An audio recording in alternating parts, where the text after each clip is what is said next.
Foreign intervention into Syria is stirring up many controversies on whether countries should intervene and stop the carnage. British President David Cameron has shown support of the idea steadily. On the other hand, within the UK itself, there is little appetite for another foreign intervention, especially at a time of economic crisis.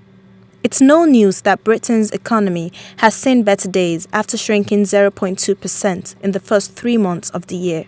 Ross Morrow, a finance and economics professor at Brunel University, believes that it is unlikely Britain will get involved in the intervention. Hence, it has no effect on the economy. As far as I understand, so the worst situation that can be for Britain at the moment is the status quo. So everything remains the same because there were no any aggressive action or negative action that Syria took under or against Britain. There was the British ambassador is still there, so I don't see any changes to the status quo. The Syrian Uprising has been an ongoing issue since it erupted last year. The UN representative to Syria, Kofi Annan, suggested a 6-point peace plan that failed. It was backed by the UN Security Council, by the Syrian opposition, and by the Syrian government itself. Under its terms, the Syrian government was to have withdrawn its heavy weapons and troops from residential areas no later than 10 April. Kofi Annan's proposal, unlike the Arab League's peace plan for Syria, did not require President Bashar al-Assad to hand power to his deputy. There was simply a commitment to work with Mr. Annan towards an inclusive political process. But the realities of the situation have not changed. Carl Sharrow, who is a writer and commentator on the Middle East, spoke to me on the possible reasons behind such an uprising.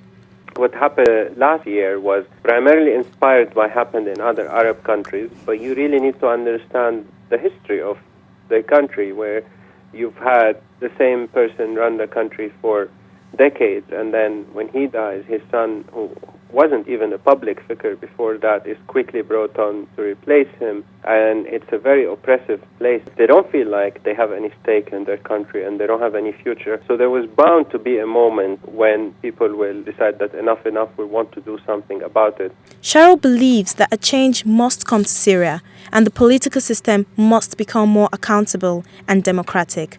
But he warned that destroying the country will not achieve that. I asked people on the streets of London if foreign intervention into Syria is the way forward, and this is what they had to say.